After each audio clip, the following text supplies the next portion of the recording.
मुंबई से कुछ ही दूर एक छोटे से टापू पर बसा है एक इतिहास जिसने बड़े बड़े साम्राज्यों की नजरें खींची।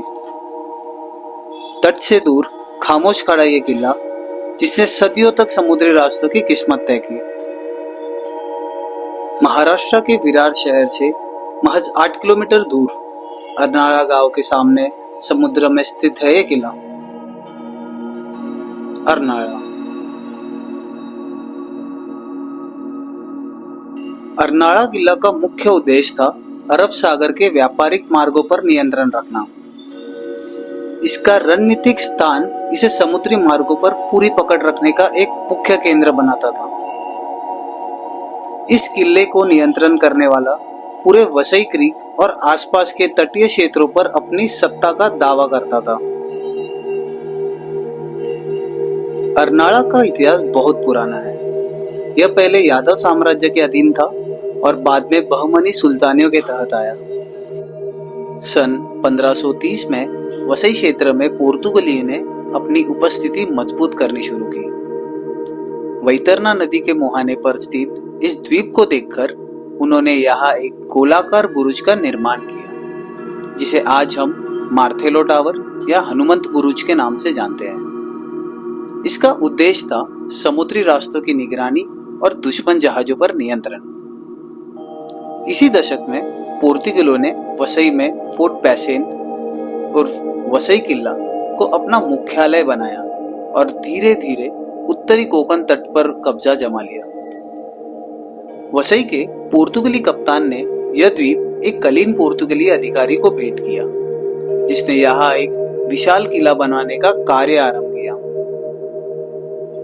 हालांकि वह निर्माण कभी पूरा नहीं हुआ, पर द्वीप 2 सदियों तक पोर्तुगली के नियंत्रण में रहा।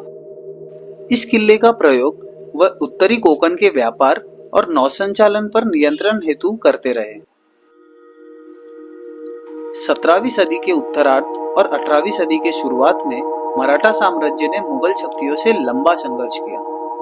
इस संघर्ष के बाद मराठा साम्राज्य पश्चिम भारत में एक प्रभावशाली शक्ति बनकर उभरा। सन 1737 में पेशवा बाजीराव प्रथम ने वसई क्षेत्र से पोर्तुगलों को हटाने का आदेश दिया। उन्होंने अपने भाई शिवाजी अप्पा को इस अभियान का नेतृत्व सौंपा।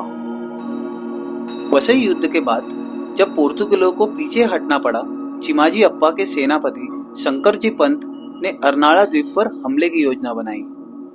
कारण था, समुद्र दृष्टि से यह द्वीप अत्यंत महत्वपूर्ण था। मराठा नौसेना के प्रमुख गोविंद जी कासर और मानाजी आंग्रे के साथ पहला हमला शुरू हुआ, लेकिन पोर्तुगली नौसेना की ताकत ज्यादा थी। पहला हमला असफल रहा। फिर 28 मार्च 1737 को मराठों ने दूसरा हमला किया, इस बार पूरी तैयारी के साथ। पोर्तुगली को इसकी भनक तक नहीं लगी, उन्हें द्वीप छोड़कर भागना पड़ा।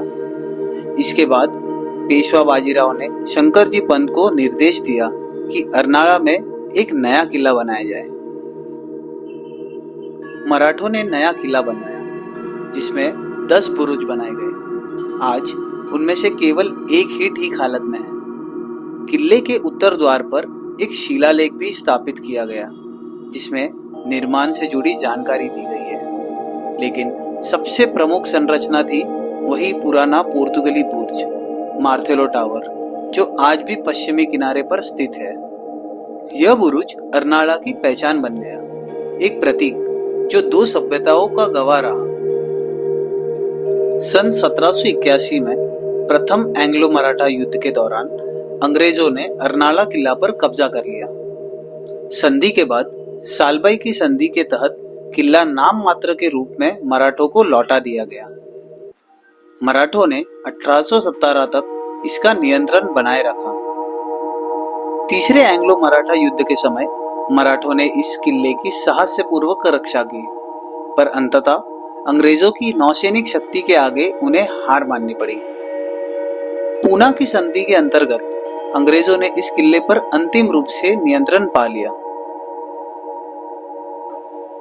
सन 1781 में ब्रिटिश ईस्ट इंडिया कंपनी ने अर्नाळा किला पर कब्जा कर लिया, लेकिन उनके लिए यह किला सामरिक दृष्टि से विशेष महत्व नहीं रखता था। समय के साथ किला वीरान होता गया और आज इसके खंडर ही इतिहास की गवाही देते हैं।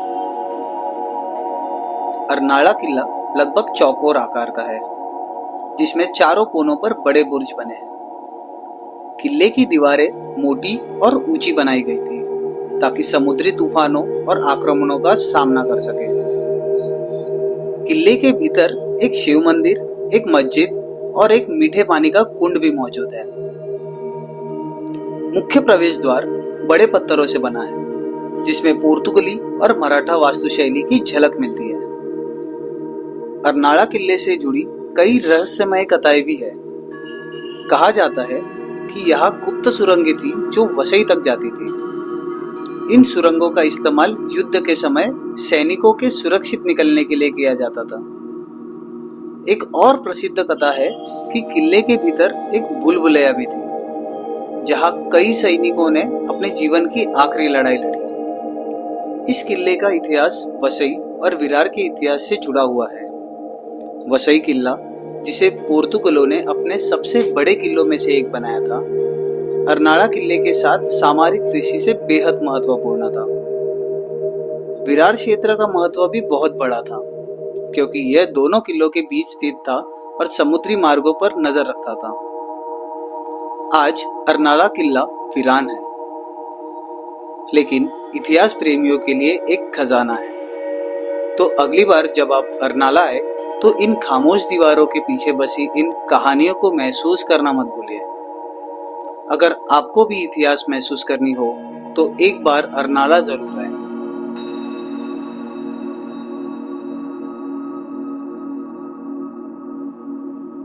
अगर आपको हमारा ये सफर पसंद आया तो इस वीडियो को लाइक करें, अपने विचार कमेंट में बताएं और हमारे channel Travel Tales of Bharat को सब्सक्राइब जरूर करें, ताकि हम इसी तरह भारतीय इतिहास की अनकही और दिलचस्प कहानियां आप तक पहुंचाते रहें। मिलते हैं अगले वीडियो में एक नए सफर के साथ। जय शिवराय, जय हिंद, जय महाराष्ट्र।